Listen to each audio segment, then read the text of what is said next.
Here we go. Okay. Hello, everyone. Welcome, welcome. Great to see everybody. First of all, I want to start off by saying kudos to Rebecca and to everyone who made a video.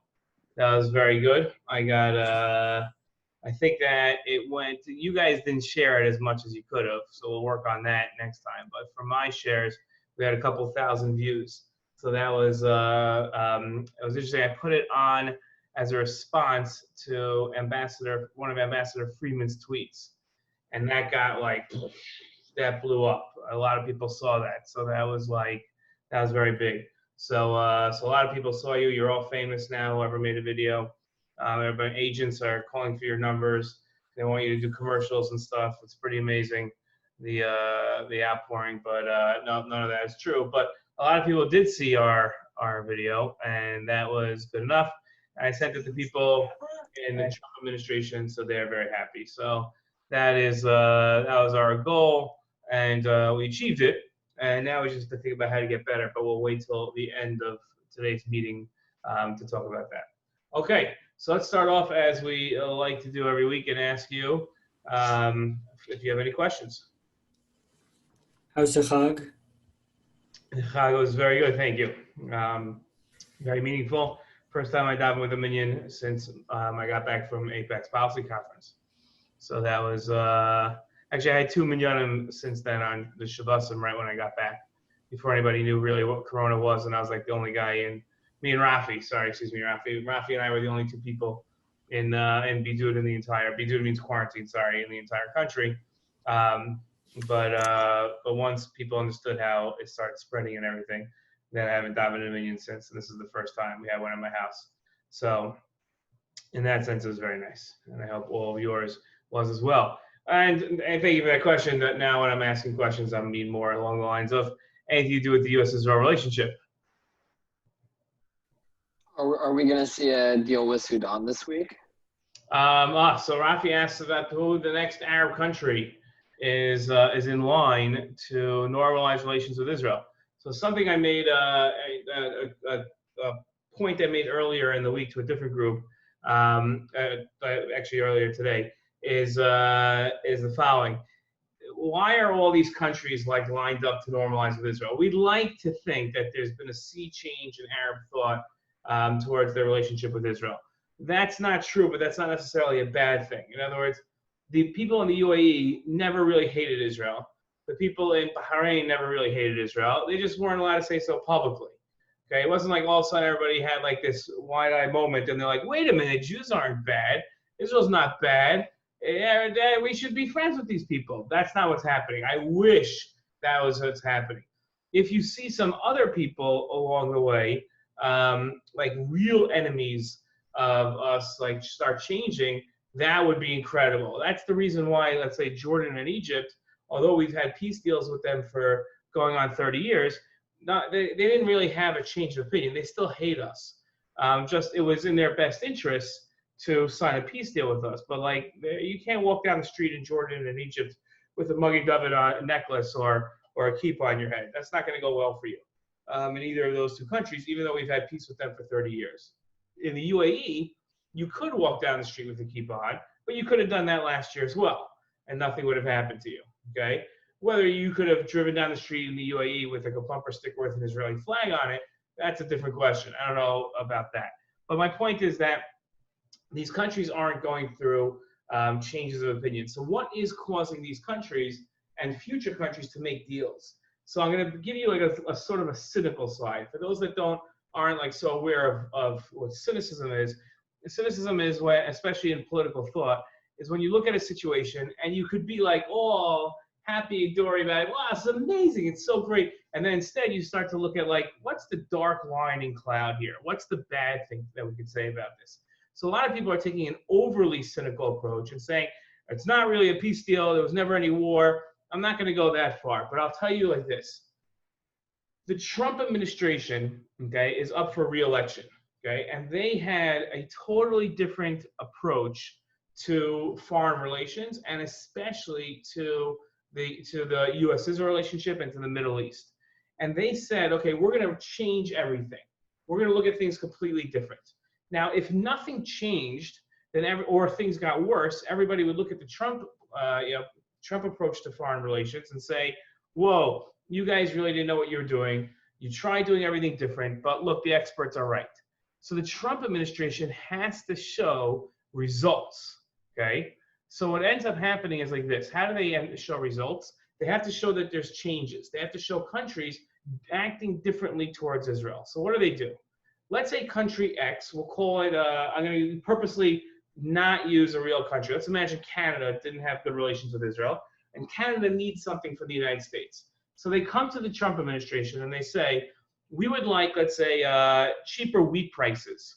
Okay, we want lower wheat prices from the United States. The United States has a lot of wheat. They sell it. We want favored nation status on wheat prices. We want 25% off on wheat prices. Can you give that to us? So America's going to ask for something in return. It could ask for anything in return. So what's the Trump administration now asking all these countries for? We want you to recognize Israel, have good relations with Israel, announce something amazing with Israel, and the best thing you could do, move your embassy to Jerusalem. Because what does that show? Then the Trump administration gets up and says, look, Canada's moving its embassy to Jerusalem. See, we were right. Everyone's going to move their embassy to Jerusalem. Our plan is working, okay? That's where they're coming from. That's what they're doing. Everybody's following? Okay? So I'll give you two examples. Honduras. Okay, Honduras is a country in South America. Okay, Honduras comes to the United States and it needs help. Right? So what does the America say to them? Okay, we're happy to help you, Honduras. You're one of us. Okay, what we want you to do is move your embassy to Jerusalem. So Honduras announces this week that they're going to move their embassy to Jerusalem. What does that have to do with anything? Nothing at all. But then the Trump administration can go ahead and say, we got Honduras sees things just like we see it. The international community is coming around to our point of view. 2 weeks ago, Kosovo and Serbia, we're not going to go into the whole war between Kosovo and Serbia, but take Kosovo and Serbia were two countries that hate each other. America found it's in America's interest to try to work it out. So they took one of their best people, a man by the name of Ambassador Richard Grenell, and they said, you go sit with Kosovo and Serbia and work out the deal. Okay, he did it. Took him about 1.5 years. He worked it out. These people that hate each other, he brought them to the Oval Office together. They had a 15-point negotiated paper that they both signed off on. And lo and behold, 4 of those points have to do with Israel. Okay? Kosovo and Serbia have nothing. They're in Europe. They have absolutely nothing to do with Israel. Zero. Zilch. Nada. Okay? So they have nothing. And all of a sudden, they come up, and 4 of their points have to do with Israel. Why? Because then President Trump can announce Kosovo, which is a Muslim country, he can say, see, yet another Muslim country came along and normalized relations with Israel. Now, it had nothing to do with anything. They didn't not want to. They'd actually been asking Israel to normalize with them for years, and Israel hadn't, so as not to offend Serbia. Okay, but now President Trump can say, look how well it's working. Everybody got it? Okay, so now let's get to Rafi's question about Sudan. Okay, Sudan is a country sort of in the Middle East, more like Africa. Okay, it's at the tip of Africa towards Saudi Arabia. And Sudan used to be like the worst place in the world. Okay, it was like a warlord country. It housed Al-Qaeda. And what's really strange about Sudan is that about 8-9 years ago, Iran tried smuggling a ton of weapons. When I say a ton of weapons, it was a 30-truck caravan driving through the desert of Sudan. Okay, driving through the deserts of Sudan, all the way up. It was going to go sneak through Kenya and then to Egypt, and then into Gaza. Okay, and one night, the whole caravan just blew up. Okay, it came out years later. Israeli jets happened to be in the area. Okay, pure coincidence, right? So that was who Sudan was. Bastion of hope for Al-Qaeda. They would house Al-Qaeda, and also the place of where Iran had a stronghold of where they could smuggle weapons against Israel. Sudan went through a lot of changes, and today it's trying to become a democracy.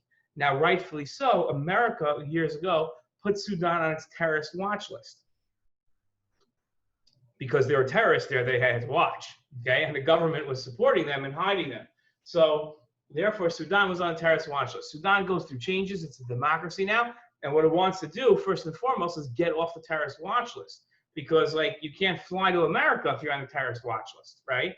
Because you can't fly a plane to a country where the whole entire country is considered terrorist, because you're not going to let anyone on the plane, right? So that's the problem. So they want to get off the terrorist watch list. So they go to America, and Sudan happens to be an Arab Muslim country. Okay?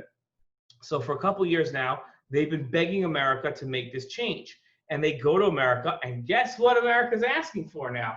Among the many things that's required in order to get on the terrorist watch list: normalized relations with Israel. Okay, now that's not on Sudan's top priority list to normalize relations with Israel. But if it's looking at a choice between getting back on America's good side or not, then it's got to normalize relations with Israel. That's what it's going to have to do. Okay, so that's why Rafi asked, do you think that's coming up next?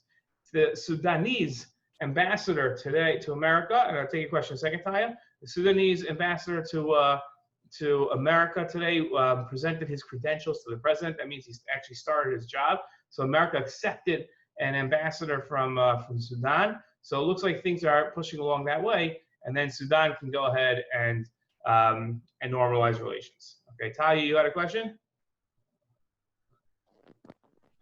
What do you think it will take for Lebanon to normalize relations with Israel? Ooh, that is a very good question. What would it take for Lebanon? Okay, I think it would take the following: Hezbollah to leave the country. Hezbollah controls a great deal of the country. The port that blew up, it's now assumed that the material that blew up, this chemical that blew up, was being stored at the port by Hezbollah. Hezbollah controls 40% of the Lebanese parliament. It's a massive, imagine if like 40% of members of Congress were part of a terrorist party, okay? That's exactly what this is. There's no like, it's not like, imagine it, like it's similar to, that's literally what it is, okay? So, and Hezbollah is supported by Iran, and Hezbollah wants to destroy Israel. So as long as Hezbollah is there, Lebanon is not going to be able to do anything with Israel. So the question is now, your real question has to be, what do you think it would take to get Hezbollah out of the country? Right? That's the real question. And I see your question, hand, 1 second, Rebecca. To get Hezbollah out of the country, it would either take Israel to fight a war against Hezbollah and kill them all, which is really a really hard thing to do. And like thousands of Israelis would die because Hezbollah would fire rockets into all of Israel. They can hit all of Israel now. They have range. So that would not be a simple war. It could take the Lebanese people to overthrow Hezbollah. Very hard to do because how's like a guy that's a teacher in high school, how's he going to go ahead and fight off Hezbollah, which has Iranian weapons and Iranian training? I'll never forget in 2006, in the Second Lebanon War, I was living in Los Angeles. And our synagogue, our shul, the shul where I was a rabbi, it was a obviously very pro-Israel synagogue, and also a very wealthy synagogue. And they raised $1.25 million for Israel for that war. It's pretty amazing. One of our members was a guy named Steven Spielberg who gave $250,000 to the war effort that put us over. I don't know if you ever heard of him. So any case, so that was it's a shul in Beverly Hills. You have different members. So we had a pretty big thing, and I flew out for the war. I came out here and I went to visit. It's a great story. I went to visit soldiers in Haifa Hospital, Rambam Hospital in Haifa, who had been injured because that's a hospital very close, very north of Israel, close to where the war was being fought in Lebanon. And I walked into a hospital room where there were soldiers, and I had stuff to give out to soldiers that they needed, like socks, they needed underwear, they needed deodorant, like weird things they needed. But I had gone out with like tons of cash to the Shuk in Yerushalayim, bought all this stuff, filled up like 10 suitcases, loaded it up into a car, and drove it up to the hospital to give to any soldiers that I saw. So I was in this hospital room and talking to the soldiers, and I asked the soldiers, what's like the biggest surprise that you had in this war so far? And they said the craziest thing that we're experiencing is where we thought that Hezbollah was going to be like Hamas, a bunch of guys with guns who who like stand behind a tree and try shooting at us, and we're a trained army, so we know how to make moves to like surround them and get them. And he said we're fighting a full-fledged army. This is an army. This isn't like a bunch of guerrillas. Hezbollah is an army. That was back in 2006. So now, not only that, but Hezbollah's been fighting in a civil war in Syria. These guys are battle tested, so it's going to take a lot to get them out. So and they're well funded. I think what could get them out, what could happen is if Iran's finances dry up, which is something I want to talk about soon. If Iran doesn't have the money to support Hezbollah, then all these Hezbollah fighters don't get paid. They just go home. They drop their guns and they go home and they try to find jobs. So if Iran's economy drops, Lebanon's economy drops, and then you can go ahead and maybe see, oh, there's people in the waiting room. Shoot, oh, here, only one person. Thank you, Don. So okay, so that's something that you could hope like to see. But I mean, we're talking that's a long time away. But then again, I would have told you that the UAE deal was a long time away. So what do I know? Okay, Rebecca, you've been very patient. Go ahead. Two things. One, like it kind of like I don't know, like it seems a little like it seems like too like simple that like oh they come and want something from America, so we just say that they have to normalize relations. But like, so why didn't all the other presidents do that? Oh, because everybody isn't asking something from America, right? They've already like have deals with America. It's only people that are now having new requests of America. So what does it mean by normalized relations? Normalized relations is a good question. Normalized relations means that first and foremost, you establish what's called diplomatic relations. That means that there's an embassy in each country, right? So the UAE is going to open up an embassy inside Israel, and Israel will open up one in the UAE. It'll then send ambassadors and an entire diplomatic staff. And then the diplomatic staff's job, it used to be a diplomat's job and an ambassador's job, was to relay messages between the countries. But now that you have, like, communications are so simple, right? Bibi Netanyahu does not go to David Friedman when he wants to speak to Donald Trump, right? He just picks up the phone and calls Donald Trump. And the same thing is true the other way, right? Donald Trump doesn't call Ron Dermer when he wants to send a message to Bibi. He just picks up the phone and speaks to Bibi. So an ambassador's job has changed a lot lately. And instead, what it does is it tries to create business opportunities between the two countries. So I know, like, for instance, the ambassador and his staff here, what they're doing is they're meeting with Israeli companies, okay, and trying to facilitate and make it easier for them to create business partnerships in America. And then American companies come to them and say, hey, can you help us? We're looking to start like a research and development center in Herzliya. We see that Apple has one and Microsoft has one and Google has one. We want one also. Can you help us find the people, make the contacts? And then they do like shidduchim, they do networking, and they try to, set things up. And that's really a lot of their job. That's what it's become. And the UAE is really interested in that. So is Bahrain to a certain extent of developing business relations. So that's what normalizing relations really becomes. Yeah? Okay. Any other questions? I heard something about Kuwait and Israel. I did not see anything about Kuwait and Israel. That would be amazing because Kuwait is like 75% Palestinian, and they have always been not on Israel, like not even like more towards Iran's side than anything else. But look, I gotta tell you, a couple of minutes ago, somebody just sent me a Jerusalem Post headline that Qatar has endorsed the Trump peace plan. Qatar being the country that supplies Hamas with its funding. The Trump peace plan is in the one from January, or the Abraham the one from January. That's the only one there is. So right. So when Qatar goes ahead and says like we're into the peace plan from literally anything is possible now. There would not be anything that I would wake up to. Anything. There's nothing that I could wake up to nowadays.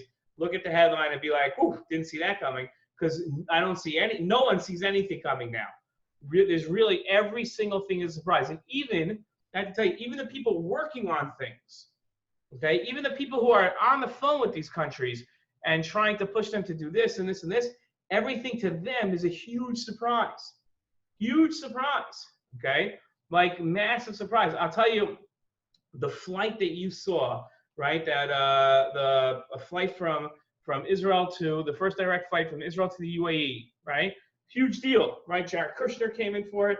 Avi Berkowitz came in for it, right? The NSA director came in for it, right? O'Neill, he was on the plane, right? So this is like a huge deal, okay? Now, not only was it a huge deal if there was a flight, El Al was out of business for like 5 months. They had to like get a plane out of like the mothballs, get together like pilots and stewardesses who have been sitting at home. Like they have not been working, right? You got to find, like, this is not so simple to do, okay? So you think that this is probably in the works for like months, if not like years, to try to get this like underway and get a flight going. It was a couple of days, that's it. They didn't have put more thought because everything was moving so fast. And someone, I know who it was, someone said, you know what? Let's get a flight right away. It'll fast track everything. If we can get a plane going, that'd be amazing. Let's get a flight going. And then all of a sudden, like, okay, we can do this. Let's get a flight. Okay, who do we have to call? Let's find a pilot. Okay, we got pilots. Let's get stewardesses. Let's get fuel for the plane.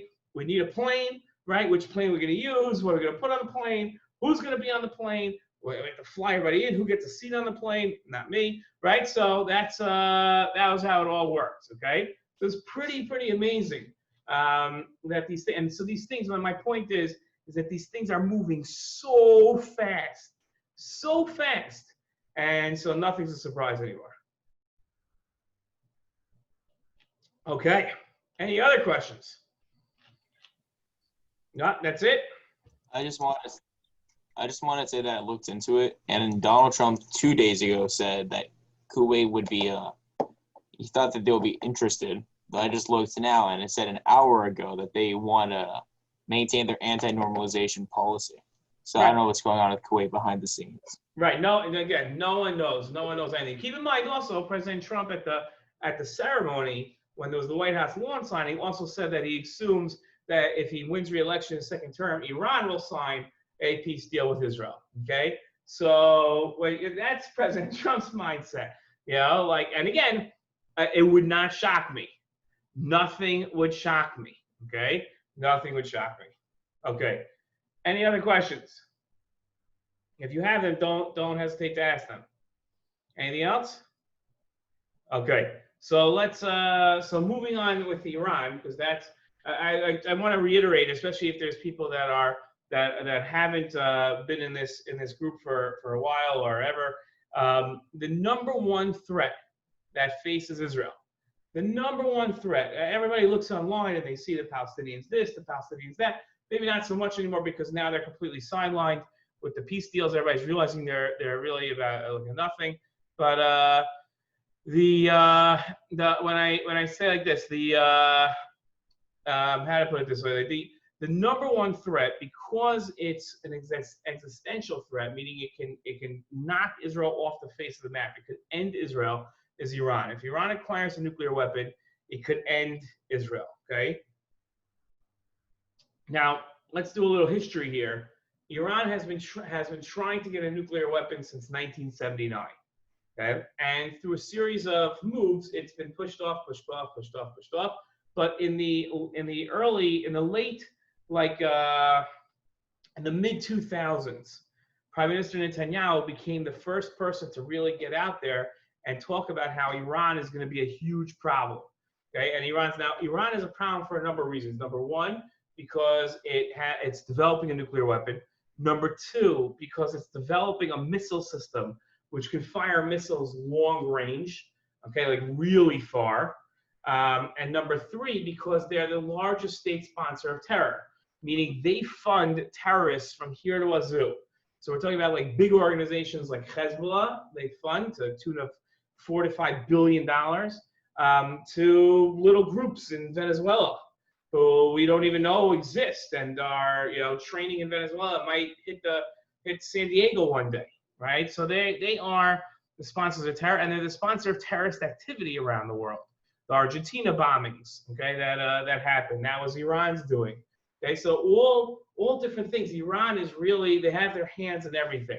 So Prime Minister Netanyahu in the early 2000s, before he was prime minister, started giving speeches about, hey, we got to keep our eye on Iran. Iran is going to be the danger to us. It's not the Palestinians. It's not It's not Iraq or Lebanon or anything else. It's Iran. Iran is the head of the snake. We've got to stop Iran.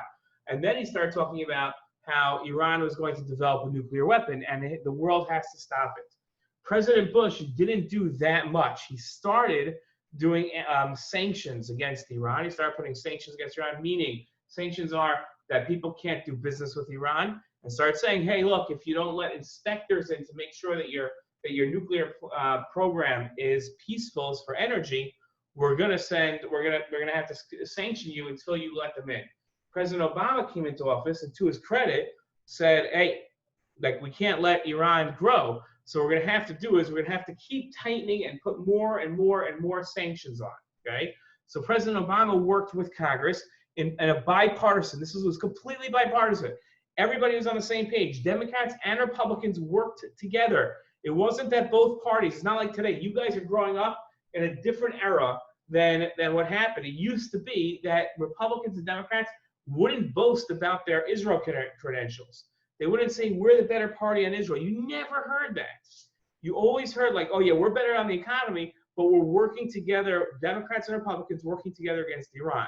That's what that was always happening. So President Obama would work with Republicans, on increasing sanctions. Now, at some point, the sanctions got so bad, which is what we were aiming for, that Iran went to President Obama and said, okay, what do we have to do to get rid of these? Let's start negotiating. And that's exactly where we wanted them. That was the whole goal, where we could tell Iran, okay, listen, you want the sanctions off, you want your economy to get better, no problem. This is what you have to do. You've got to get rid of your nuclear program to our satisfaction, okay, to our satisfaction. And that's worked in the past. That worked with Libya. It's worked in a number of other places. The problem was that when the negotiations were all said and done between the Obama administration and Iran, many of us, including those of us in the pro-Israel community, felt that the deal that was worked out, which is called officially the JCPOA, okay, and we call the Iran deal, wasn't strong enough. Okay, it didn't do enough, and therefore Iran could still develop a nuclear weapon. It could still develop those ballistic missiles, those heavy missiles, and it could still sponsor terror. So we said, no, this deal's not good enough. President Trump really used this in his campaign in 2016 against Hillary Clinton and said the Iran deal is the worst deal America's ever signed.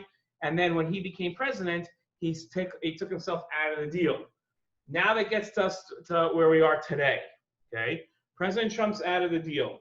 There's a problem because European countries still think the deal is a good deal. They still think it's a good deal, and they want in. So meaning France, Germany, and England think this is a great deal, and they don't want to pull out. They don't want to sanction Iran. America announced last week it's putting back all sanctions. According to the deal, and this is where you really have to start paying attention. If everything was like, okay, I've heard this a million times before, this is boring stuff, here's where you really want to pay attention.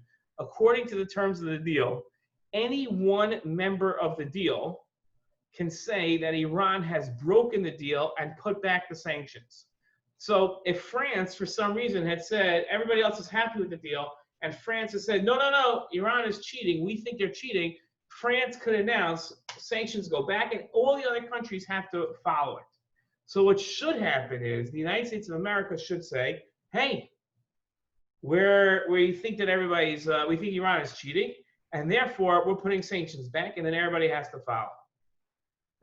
So that's what America did. Now, who here, I'm turning to you guys, see if you can figure this out. Why do you think the three other countries are not following? Rebecca, what do you think? Because we're not technically in the deal, so we can't pull out of the deal that we're not in. Okay. So the other countries say, ha, ha, ha, nice try, Secretary Pompeo. I don't know if you remember, you made this whole big deal about pulling out of the deal. Once you pulled out of the deal, you can no longer say that you're in the deal. You can't say this anymore. You said you're out of the deal. So now, right, Secretary Pompeo says, no, we're still in the deal. Because here's the thing. There's no way of actually pulling out of the deal. There's no deal. There's no piece of paper. There's no there was no formal way of pulling yourself out of the deal. That part's not in there. So Secretary Pompeo is saying, sorry, Charlie, sanctions are still on. Now, I don't know what that looks like comes a week from now, okay, in terms of the sanctions still being on or not being on. I'm not sure. I can't tell you. I don't know what's going to happen. I don't know if America's going to be the only country saying you can't do sanctions. Now, if America's the only country that puts on sanctions, what ends up happening, and this is fascinating, okay? If I want to, let's ask this. Here we go. You ready? I'm going to pull somebody in here. Talia, I'm pulling you in, okay? Let's say, Talia, okay? Let's say I want to sell you, I don't know. I want to sell you this slinky, okay? I got a slinky. I want to sell you this slinky, okay? Now, you're in Florida. I'm going to mail you the slinky. How are you going to give me money? How would you do it? Venmo. Venmo. Okay, so Talia says, okay, send Venmo. Venmo's easy. Okay, great. Now, Talia, how do you put your money into Venmo? I have a bank account and I go to the ATM and I put it in. Okay, so that's how Talia puts in money into her Venmo account. She puts in, she babysits, she does whatever she does, right? And she puts money into the bank account. Now, here's the wonderful thing. Okay, let's say Talia lived in England. Okay, now, and I want to sell Talia this slinky, but I don't want English pounds.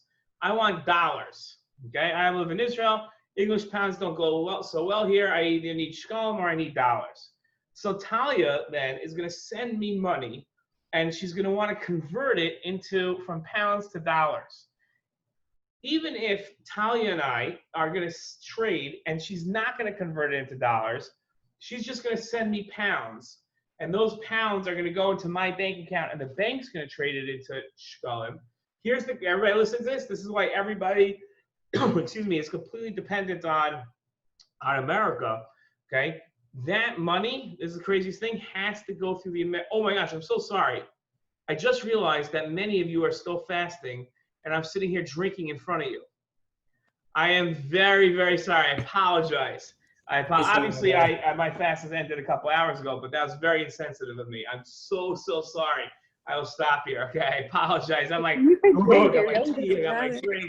I'm like, yeah, I'm chugging it out here. At least I'm not eating, okay? So I very much apologize. I was not thinking that at all, okay? I apologize. Okay, you could drink. It doesn't matter. It's like whatever. I really watch food shows on fast days. Okay, fine. Well, I apologize. I was totally not thinking that. Look at the smiles on Hodiah and Rafi's face. They're like, yeah, our fast ended hours ago. Okay, so anyway, so the point is like this. I totally lost track of my thought here. So going back here, okay, so all money, all trades, all international trades have to go through the American banking system. Okay, because all trades eventually have to end up going through dollars. So if Iran wants to buy something, it has to go through the American banking system at some point.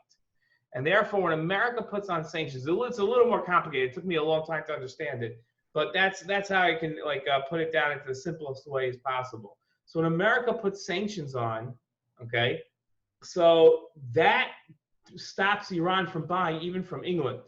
Now, about a year and a half ago, Rafi, I'll take your question in a second. About a year and a half ago, Europe realized this was going to happen. And China and Russia realized that this was going to happen. And China, Russia, and Europe said, you know what, let's come up with a different system so that America can't control us anymore. And when they want to put these sanctions back, they're not going to be able to control the whole entire financial sector of the world. And right, so but that never happened. They never were able to create that system. So right now, when America puts sanctions back, it's going to stop a lot of trade. It's going to stop Iran from being able to buy stuff. But again, I don't know what's going to happen. No one really knows what's going to happen. Everybody's sort of like playing this way. Nothing like this has ever happened in the world before. Rafi? Yeah, but I don't understand. Say Venezuela wants, say Iran wants to sell Venezuela some rockets or something. How does that have to go through the American banking system? Because Venezuela. Right. So if they want to do it through currency, it's going to be a problem. From what I understand, when that happened, it was done on a barter system. It wasn't done with money. It was Venezuela sending oil, refined oil, to Iran, and in return, Venezuela got weapons or whatnot. No, it wasn't done through money. I don't know. I know that at a certain point, Iran was buying stuff in gold, right? Like actual gold, like physical gold, not like gold futures or like paper that says this is worth X amount of gold, but like actual gold was being like, back in like the pirate days. So there are problems. But again, I'm not an expert on this. I want to make sure this is very clear in everybody's mind here, right? I might know a little more than the average person, but I'm in no way, shape, or form an expert. I might be getting some things wrong. Okay. Now we're caught up to current events. I wanted to do something on advocacy, but I think it's more important that we actually get something done. So here's my question. I'd like to do, since it's September, and this is what we're trying to, this is our video month. So we're trying to get videos done. So so what do you think our topic of our next video should be? Now I'm open for suggestions. Here's where I turn to you. The UN arms embargo. We could do the UN arms embargo, but here's my question, and it does make sense to do that. But will the average person be able to relate to the UN arms embargo and care and do anything about it? Probably not, right? So I'm probably not going to be able to. What if we do an explaining video about the arms embargo? We can do it on explaining video, but Like a short video. What? Like a short video of explaining it, and then anyone can watch it. We could do that. We could do that. Let me ask you this question. Okay, so I'm gonna push back a little bit, and then I'll turn it to you guys. We could do that, and we'll explain it. But the question is, number one, how many people would watch that video, right? Well, in other words, after the first. I'm sorry. I don't even know what that is. Okay, so maybe you need the video, right? So that's number one. Okay, or let me ask this question. Let's say we took something a little more basic, okay, that people would watch after the first couple seconds. How about why as an American you should care about Israel, right? Take something like a little more basic, like like Israel, like list 3 things that Israel does for the United States, right? Like we share values, we share intelligence, we share high tech, which is fighting COVID together, right? Things like feel-good things, that the average American sits there and says, "Oh, that's a cool thing. I like that idea." So, yeah, like that. Right? So I'm worried. I'm always worried that if we go look, let's be honest here. There are 9 of us on this thing here, right? So if and this is not the average group, right? In other words, like the average person, like teenager, is not so concerned with with like arms embargoes and everything we've been talking about till now, right? Like nuclear, like the nuclear deal and everything like that. Like just the average teenager is just like, I don't care. But they do love Israel, right? They do love Israel and they want to help Israel. So if we made a video about why America and Israel should be so close and why they are so close, that might help. So what do you guys think? Yeah, I like that idea. Okay, so now everybody else is just like staring at me. Okay, fine. So I don't know. Okay. So Diane, what do you think? I think it's great. Last week I was explaining the whole arms embargo. I don't know why I can't pronounce that right. To my friends, and they were actually really interested in it. They never heard about it, but they were super into it. Like with all the information. Sorry. Okay. Yeah, so here's what I'm gonna do. You ready? Well, Diane, here's what I'm gonna do. I'm gonna give you the assignment. Okay. You're gonna write a 1 paragraph on the Iran arms embargo for a teenager to understand. Okay. Okay. So we're gonna try to do 2 videos. Okay, but 1 this week and 1 next week. Okay. So who would like to write the video? And Shlomi sent me a message. It's a very important point that we not make it like not a serious video on the U.S.-Israel relationship. It shouldn't be like oh, Israel makes your tomatoes, so you should love Israel. It should be like real things, so who would like to write that paragraph on the U.S.-Israel relationship? Now we need a volunteer. I guess I could. Okay, Shlomi, you got it? Okay, so Shlomi, Okay. you're gonna write. Yeah. You're gonna write the paragraph. Now here's what we're gonna do. We're gonna do it like last time, okay? But here's the thing. Last time we had 15 people on the call and only 9 people made videos. So now we only have 9 people on the meeting, so we can't have. So everybody's really got to make the video. Okay, it's pretty simple. Okay, you just take your phone and go like this. Okay. Geller last time had a couple suggestions how to make the video a little better. We're gonna put like names on it. Okay, and like your name and where you're from. Okay, so when you send your video, put your first and last name and like what city and state you're from. Okay, and then we're gonna make these videos, both videos. Okay, so everybody understand? Okay, Rebecca, you want to put the video together again?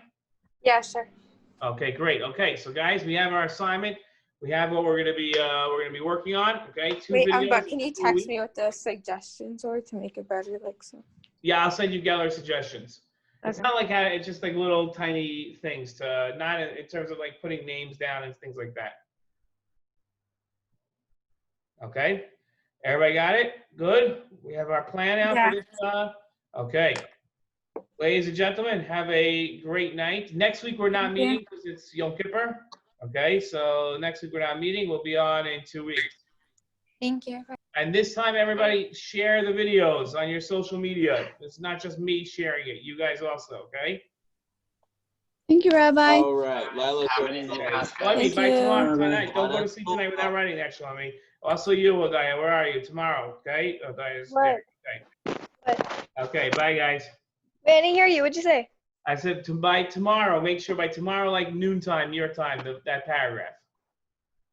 Wait, so well, could you explain again what I'm writing? 1 paragraph on the Iran arms Okay. embargo And just for me or for everyone? for everyone. Okay, so hold on, let me just write this down. I'm kind of nervous. I'm Don't gonna be need my nervous. pencil, but okay. Just write. All you gotta do is write 1 paragraph, okay?